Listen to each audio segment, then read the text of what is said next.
Most people choose lemons the way they choose light bulbs in a hurry. They glance at the color, grab the brightest one in the pile, maybe avoid the fruit with a mark or two, and walk away assuming yellow means ripe, shiny means fresh, and bigger probably means better. Then they get home, cut the lemon open, and find thick pith, not much juice, too much bite, or a fruit that looks beautiful from the outside but tastes flat, harsh, or strangely dry. That little disappointment matters more than it seems. Because when you buy a lemon, you are not really buying a yellow ball. You are buying a balance.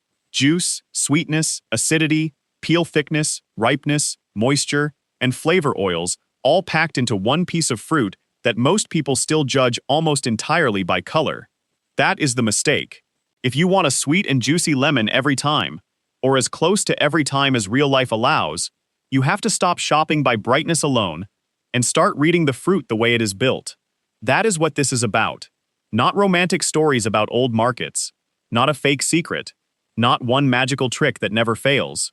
This is about understanding how a lemon actually holds its quality, what signs point toward juice and better flavor, what signs often point toward thick rind or dryness, and how to make the best choice even when the produce display gives you a mixed pile and very little time. Because the difference between a lemon that wakes up a whole dish and one that merely makes it sour usually starts before you ever bring it home. And once you understand the process underneath the peel, you stop guessing. You start selecting. The first thing to understand is that sweet and juicy does not mean the same thing as low acid. A good lemon is still a lemon. It should taste bright. It should have some edge. What most people really mean when they say sweet is not sugary like an orange. They mean the lemon feels fuller, rounder, more fragrant, less punishingly sharp, and better balanced. That balance comes from maturity, juice content, peel character, and the ratio between flesh and rind. So the goal is not to find a lemon with no tartness. The goal is to find one with enough ripeness and enough internal moisture that the acidity comes with flavor instead of just aggression. That distinction matters. Now let's talk about the structure of the fruit itself. Because once you understand what is inside a lemon, the outside stops looking random.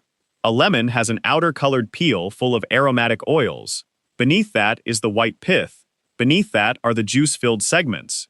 If the rind is very thick, the pith is often thicker too. And that means more of the fruit's volume is peel and less is juice. If the lemon is dry from age or poor storage, the segments may still be there, but they are no longer swollen with as much liquid. If the fruit was harvested at a good stage and held moisture well, the inside tends to feel heavier, more pressurized, more worth carrying home. So right away, one useful principle appears. You are not choosing a color. You are choosing what proportion of the fruit is likely to be usable juice and flavorful flesh. That shifts the whole buying process. The first test is weight. Pick up 2 lemons that are similar in size. The one that feels heavier for its size is often the better bet for juiciness. Not because weight is mystical, but because juice has weight. A fruit that is well hydrated and filled out usually carries itself differently in the hand. A dry lemon often feels lighter than it looks, almost like it is all shell and not enough center. This is probably the single most useful quick test, and yet many people skip it because the fruit looks fine from the outside. Looks can lie. Weight lies less. Now there is a nuance here. A thicker rind can add some weight too, so weight alone is not the only test. But when you combine good weight with the right skin texture and a little give, you start narrowing in on the lemons that tend to reward you. That brings us to the second sign, skin texture. Most people assume smoother means better, because smoother looks more polished. But in lemons, an ultra-thick rough rind can sometimes mean more peel and less juice, while a very smooth, thinner-skinned lemon often suggests a better flesh-to-rind ratio. Not always, but often enough to matter. If a lemon has fine-textured skin and still feels dense and heavy, pay attention to it. Think about what you are seeing. A thinner outer structure over a fruit that still feels solid and full. That is usually a promising combination. Now do not take this to a foolish extreme. A lemon does not have to be perfectly smooth to be good. Some varieties naturally look a little bumpier. Some growing conditions affect the exterior. This is where pattern recognition matters more than rules recited like scripture. Compare one fruit against others of the same general type in front of you. You are looking for better odds, not mathematical certainty. The third sign is firmness with slight give. A rock-hard lemon may not necessarily be bad, but if it feels hard in a dry, rigid way, especially with lighter weight, that can point toward thicker skin or reduced juiciness. A lemon with the faintest bit of give when gently pressed, not mushy, not soft, just alive, often suggests there is still good moisture inside, and the rind is not overly coarse. This is one place people get clumsy. They squeeze too hard, bruise the fruit, and still learn nothing. You are not testing a peach. You are listening through your fingers. A gentle press is enough. If the skin yields slightly, and the fruit still feels springy and substantial, that is promising. If it feels spongy, collapsed, or oddly hollow under the skin, walk away. The fourth sign is smell. A good lemon often tells on itself before you cut it. If you scratch the peel lightly with a fingernail, or simply bring a ripe, fresh lemon close and catch a vivid citrus aroma, that is often a good sign that the oils in the peel are alive and the fruit has character. Fragrance does not guarantee maximum juice, but it often accompanies better maturity and better overall quality. A lemon that smells like almost nothing can still have acid, but it may lack the lively aromatic depth that makes a lemon feel generous rather than merely sharp. This matters especially if you cook by instinct. The perfume of a lemon is not decoration, it is part of the experience. It affects the zest, the juice, the way the fruit lifts fish, greens, dressings, baked goods, tea, and plain water. A fragrant lemon tends to feel like more fruit in every sense. Now let's clear up the color myth, because this is where many shoppers get led astray. Bright yellow is not a perfect measure of sweetness or juiciness.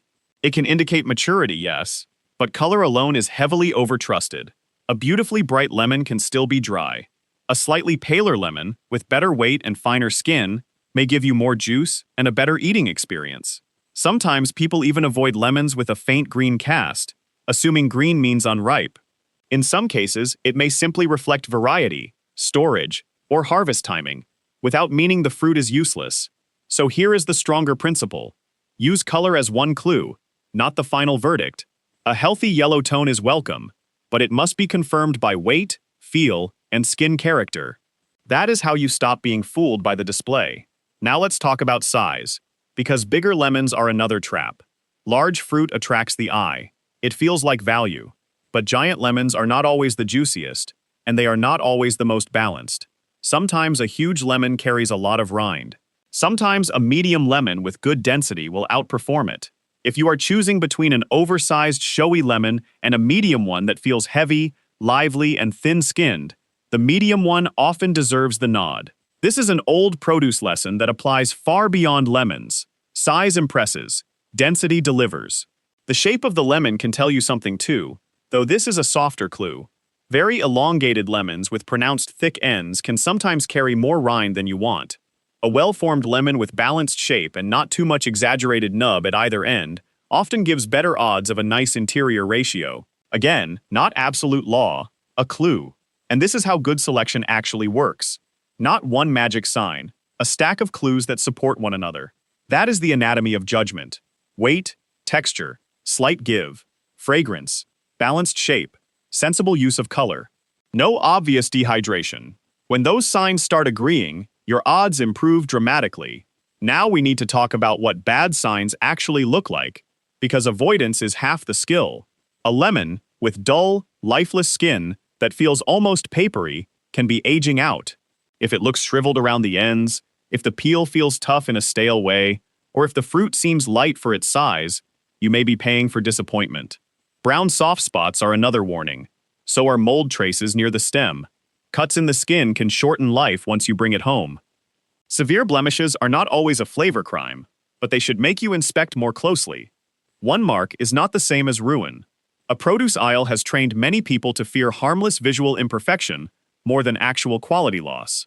A scarred but heavy fragrant lemon can be better than a flawless dry one. Learn the difference between cosmetic damage and structural decline. That is part of buying well. There is also a seasonal and storage piece here that many shoppers never consider. Lemons are often held, transported, cooled, and displayed for quite a while before you touch them. Even a good lemon can lose some liveliness over time. That is one reason the hand tests matter so much. You are not buying the tree. You are buying the fruit at the stage it exists now, after handling and waiting. What matters is not what it looked like a week ago. What matters is what it still holds today. So when you pick up a lemon, think like this. Has this fruit held onto its water? Has it held onto its oil? Has it held onto its structure? Or is it already spending itself down? That question will guide you better than color ever will. Now here is where the process gets even more useful. You should choose the lemon based partly on what you need it for. If you want maximum juice for dressings, lemonade, marinades, or preserving, prioritize heavy fruit with good give and a likely thinner rind. If you want zest as well as juice, fragrance becomes even more important, and a healthy peel matters enormously. If you need lemon slices for presentation, shape and skin appearance may matter more than usual, but do not let beauty erase the need for juice. A lemon can look perfect in a bowl and still fail in a pan. This is another way people waste money. They buy fruit for appearance when the job is flavor. Choose by use. That one habit instantly improves household buying. Now let's deal with a question that comes up often. Can you really tell sweetness from the outside? Not with absolute certainty. Anyone who promises that is selling drama. But you can absolutely improve your chances of finding a lemon that tastes rounder, juicier, and more generous by reading the signs that accompany better internal condition. Since sweetness in lemon is really a matter of balance and maturity more than candy like sugar, the clues for juiciness and good ripeness are the ones that matter most. So yes, you can get much better at this. Not perfect, better. And better is often enough to change how you shop forever. Now let's talk about the common mistake of choosing by shine. A highly polished lemon can look irresistible, but surface shine may come from handling, waxing, or simply the way the light hits it. Shine is not a quality guarantee. In fact, some of the best produce buyers learn to distrust the fruits that look too cosmetically convincing. They ask more questions of them, not fewer. This does not mean shiny lemons are bad. It means polish is not proof. The same goes for the little stickers and branding that make fruit seem premium before you have even touched it. Labels do not weigh the lemon for you. Labels do not feel the skin. Labels do not smell the oils. Your own senses still have to do the work. That is the part people have slowly forgotten. We have been trained to outsource judgment, but produce still rewards people who pay attention. Now there is one more subtle sign worth noticing: the relationship between size and end thickness. If the blossom end and stem end both seem bulky, and the fruit as a whole feels more rind forward than fluid, you may be looking at a lemon that will not give much. A more refined, well-proportioned lemon often behaves better. Again, you are not looking for symmetry, because symmetry is pretty. You are looking for proportion, because proportion usually reflects better internal use of space. Once you begin noticing this, lemon bins start looking very different. You see the chunky, dry-looking ones, the thin-skinned, heavy ones, the oversized ones with too much shell, the medium fruits that seem modest until you lift them and realize they are all business. That is when choosing becomes almost satisfying.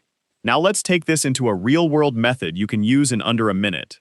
First, scan the pile and remove the obvious rejects in your mind.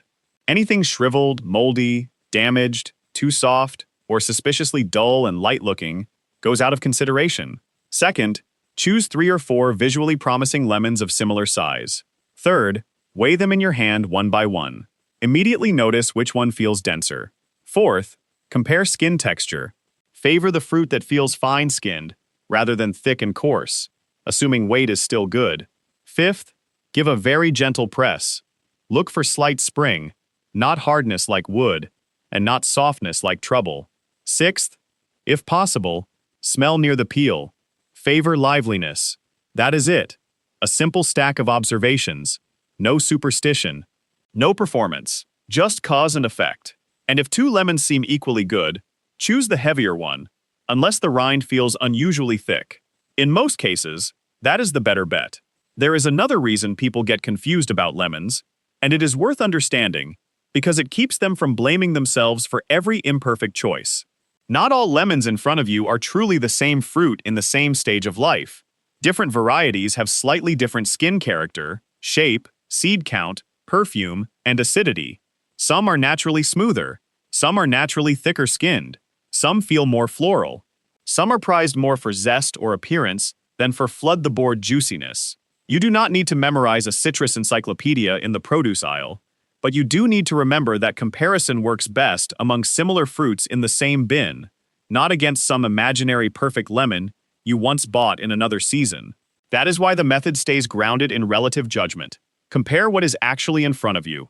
Which of these lemons feels heavier than the others its size? Which of these feels thinner-skinned?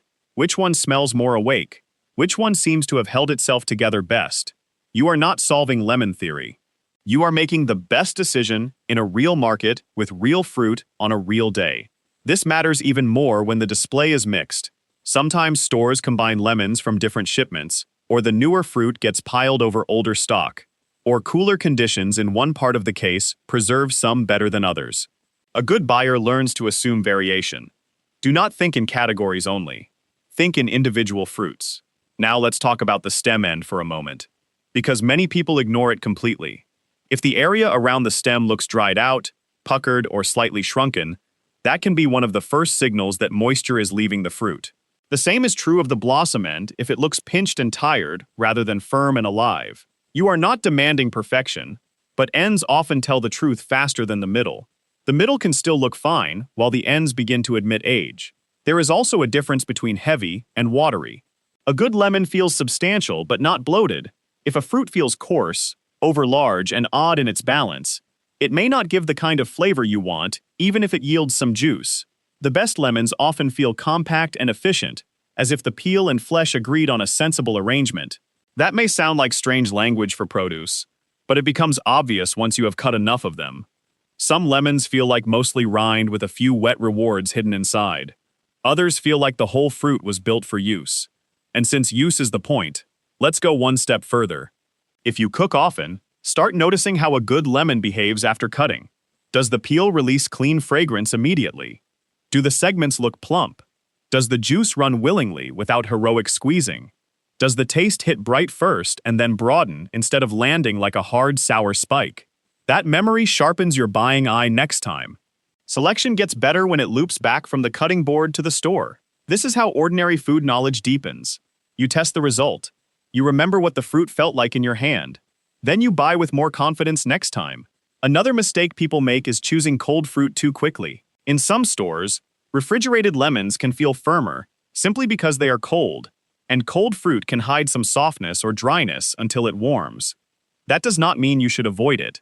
It means you should rely even more on weight and skin quality when temperature makes firmness harder to read. And if you are shopping fast, always choose the lemon you most regret not picking up. That sounds simple, but it saves many bad buys.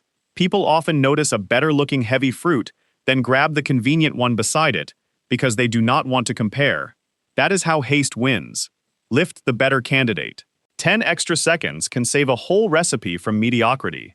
Now let's talk about what happens after you get the lemon home, because sometimes people choose a good fruit and then blame the fruit for their own storage habits.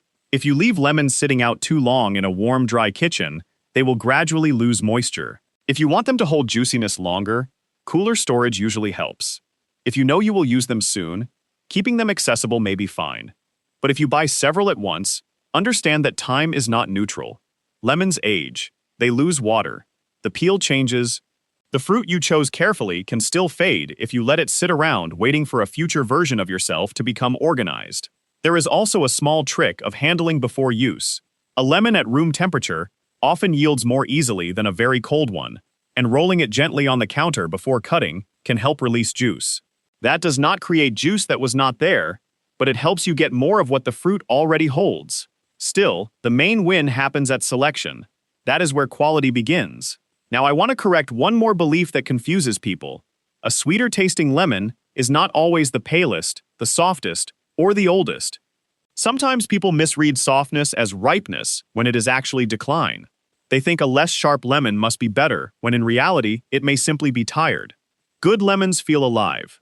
That is the word. Alive, present, pressurized, fragrant. Not aggressive in a dry way. Not tired in a stale way. If you remember that word, it helps. Choose the lemon that feels alive. That is the deeper pattern underneath all these smaller tests.